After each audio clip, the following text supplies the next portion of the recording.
I'm very excited to have Timothy Syrota in the studio with me today. He flew in this morning, so doing pretty well to be here. Flew in from Maysot, is that right? Via Bangkok and the beach. Via Bangkok and the beach, up on the Thai-Burma border there. He is a filmmaker who works extensively up in the refugee camps on the Thai-Burma border, and his film Burmese Dreaming will be screening as part of the Emerge Film Festival this Thursday, the 5th of July at the Treasury Theatre. Thank you for joining us today, Timothy. So I thought we should just give a little bit of a background before we start talking about the film into the region and what's happening. Could you give us a bit of a history about the camps, the refugee camps, and how they sort of came about? Mm-hmm. Yeah, the refugee camps along the Thai-Burma border, there are 9 camps, and currently about 160,000 refugees have been there for a number of decades now, since the 80s, primarily because of conflict between the Burmese military and primarily Karen people from the Karen ethnic minority in the south of Burma, and widespread human rights abuses that resulted because of that conflict. That led to many thousands of people coming across the border into Thailand over a 30-year period. So have some of those people been there for that 30-year period? Absolutely. Is there sort of an average time frame that people have been in those camps? That's become a contentious issue. Yes, I think over the first 25 years, say, everyone was from that background, and people were coming into the camps on the basis of having had or been victims of or subjected to quite severe human rights abuses. So out of that population, yes, there were people who had been there for, we're seeing three generations of refugees now, so third generation refugees, so people who've never seen Burma, people who are very far removed from the realities of life in Burma. They've been born and brought up in refugee camps, as have their parents in some cases.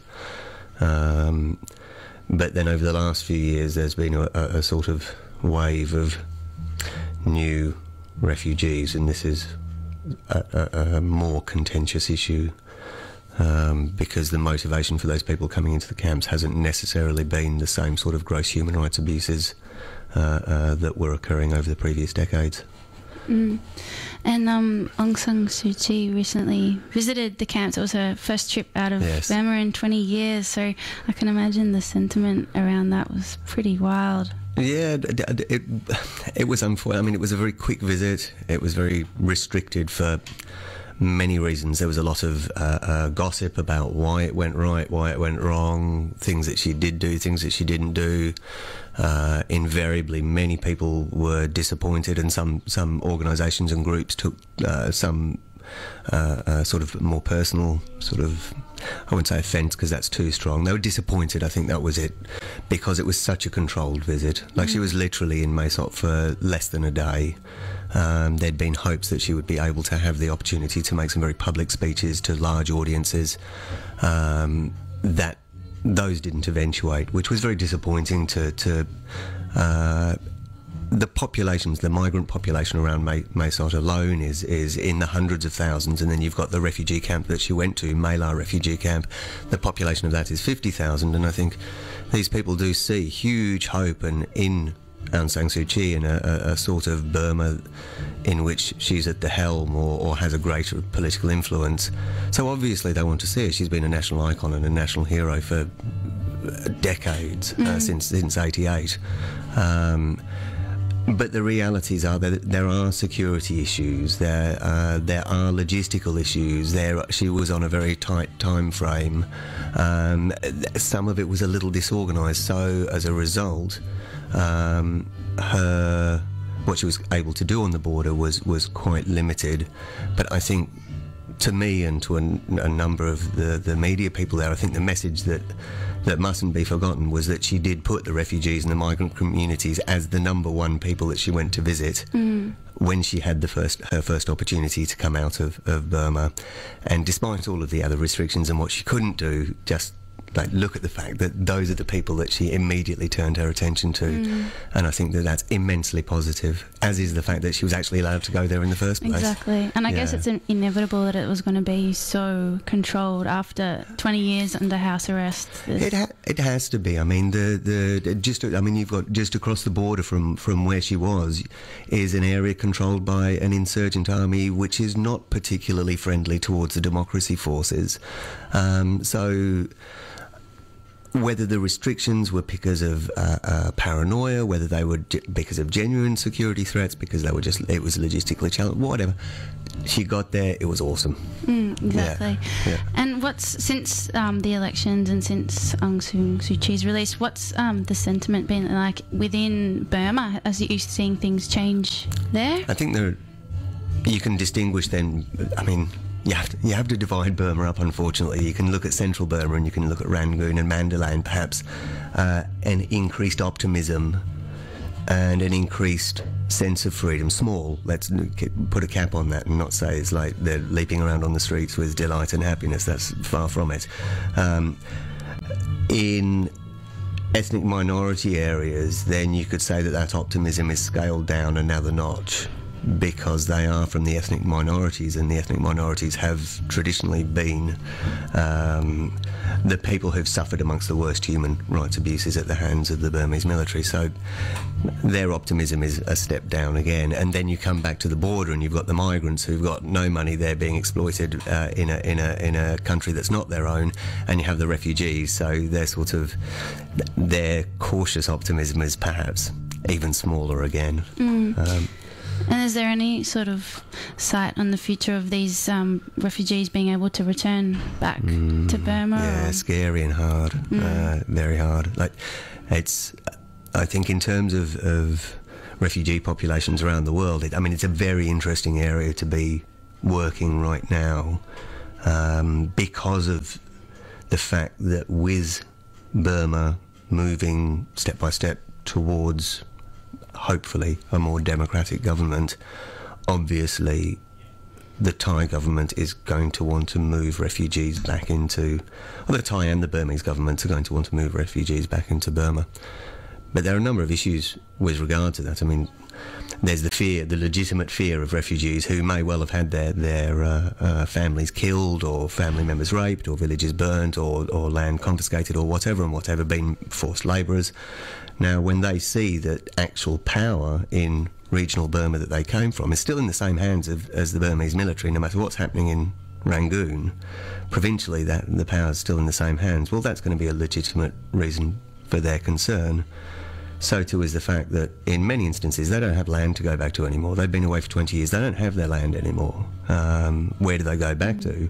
What do you do with the refugees who have, as I said earlier, been born in refugee camps and have nothing really to go back to? What do you do about the landmine situation? It's one of the most, certainly along the Thai-Burma border, it's one of the most heavily landmined areas in the world. So you're going to push refugees back into that environment. So the issues confronting refugees, and just this, even if the goodwill is there on both sides to actually make this happen, the fear of the refugees and the actual logistical issues that are confronted are very, very real ones, and will take a number of years to deal with. And then you have this issue right now where all of the international funders are pulling money out of the refugee camps because they say, oh, well, things are fixing up in Burma, or getting better in Burma, so there's an imminent repatriation of refugees. Well, just for the very reasons I've talked about, there can't be an imminent repatriation. The refugees have to be there for 2, 3, 4, 5 more years. So to pull out aid now is actually to force refugees back into an environment which is not ready for them, even if there is, as I say, potential goodwill on both sides. Very interesting. Well, we might play just a track now and then come back and talk about the film, which addresses this in an artistic way. But great to get the background information. I'm going to bring it home with Kev Carmody. You're on Big Mob PBS FM.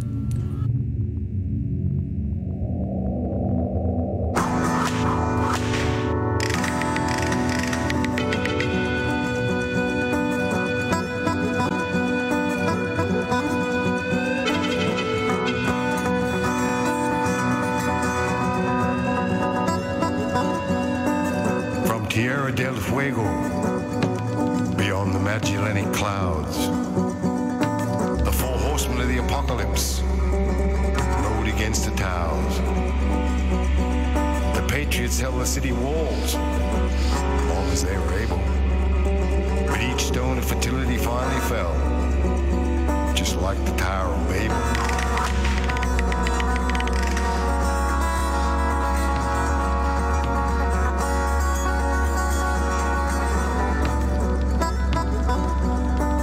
Neanderthal and Cro-Magnon watched in the depths of ancient caves. The Homo sapien aliens advance in warring waves.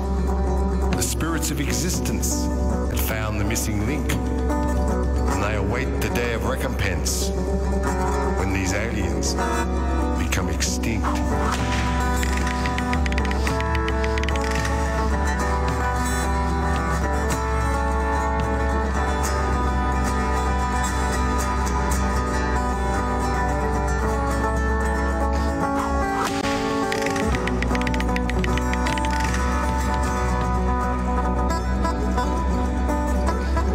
Sailed around this earth, collected animals 2 by 2. The first to sail around this world, long before Magellan made it through. Wound up on top of Mount Ararat with an ark full of llamas and kangaroos. Their scriptures swear it's true. Their scriptures swear it's true. Their scriptures swear it's true.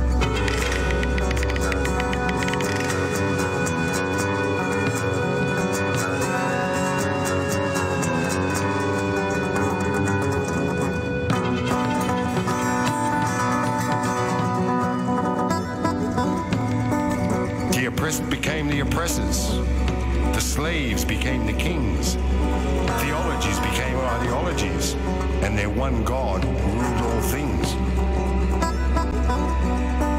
The ancient mystics across the centuries observed these prophets' verse and song, lead their goats and sheep to the infernos and to their own oblivion.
You're tuned to Big Mob, PBS FM, Kev Comedy, El Diablo Blanco off his album Mirrors. We have been speaking with Timothy Syrota, filmmaker of Burmese Dreaming. He was giving us a bit of a background on what's happening in Burma and also in the camps on the Thai border there, which is where you live with your family. Yes, happily. Happily. And you brought the little one along with you as well on the trip to Australia. An opportunity to see grandparents. Yeah. Your film is screening as part of the Emerge Film Festival this Thursday, July the 5th at Treasury Theatre. So could you give us a little bit of an idea about what the film is about? What's the film about? Okay, simple life for normal people in Burma, I guess. But if that sounds like a simple definition, then you have to put it in the context of the complexity and the difficulty of life in Burma, but also the richness of culture and the beauty and the hardship. So a whole myriad of different aspects of life in Burma. Without sort of, very early on it got described as a documentary poem, which I really like that description of it. because in that it's not just something that's about the drudgery of the military regime and the horror of the military regime. It's about things like the simplicity of playing with a water buffalo as a child, or a love of football, or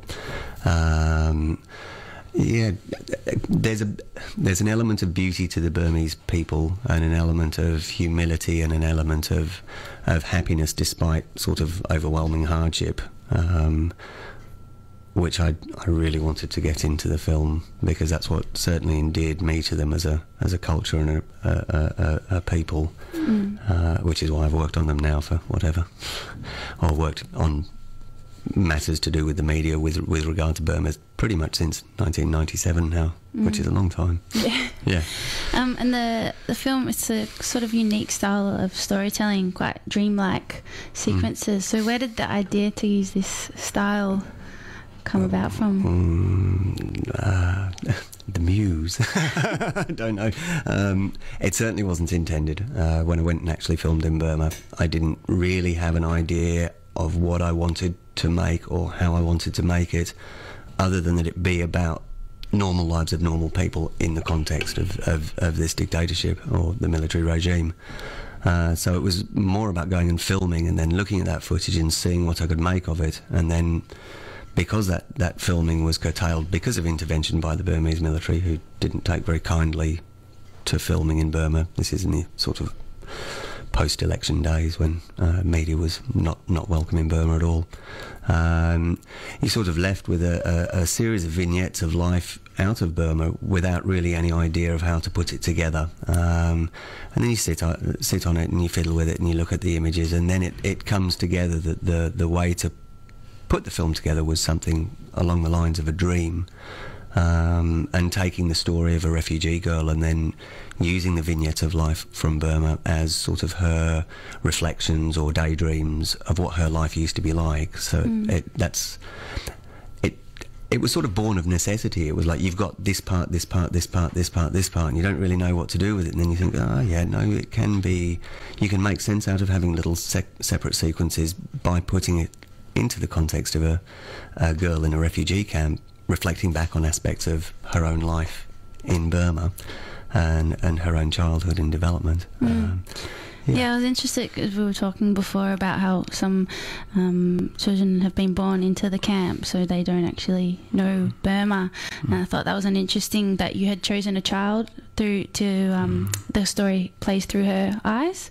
I thought, it was an interesting way of telling the story, and perhaps it had to do with all these generations that have been born in a camp and don't know their homelands. That's an element, and indeed in the story that's talked about, and it's talked about. But the girl herself who drives the narrative, she was she was from a family that was very much abused by the Burmese military. She herself was imprisoned by the military as a 5-year-old when they couldn't. I mean, this is the measure of where the Burmese military used to be at, sort of 15 years ago or 20 years ago. They couldn't catch her father or her mother, so they caught her when she was staying with her grandmother, and she was 5 years old, and she ended up spending 6 months in prison as a 5-year-old. Now, the film doesn't harp on that. That's just sort of her background, and then her life unfolds from that. But yes, as a refugee, she talks about people who, having come from, or their families coming from sort of these rice-growing areas of Burma, children who don't know what a rice plant looks like, or, does it grow on a tree, or is it a vine or a creeper or whatever. So yes, there is that element. Yeah. And I also wanted to talk about the musical score, because it definitely plays a big part in the film, plays throughout. And how did you create this? Yeah, no, that was very, very good luck. I think the musical score is awesome. I didn't do it myself at all. It was very, very good fortune that a gentleman was working. His father was a concert pianist in Burma and fled Burma. Or left Burma in the early days of the military dictatorship and continued to work as a concert pianist in England. And then his son was a working musician in England for 16 years and had an audio production company as well, and it was a very successful audio production company.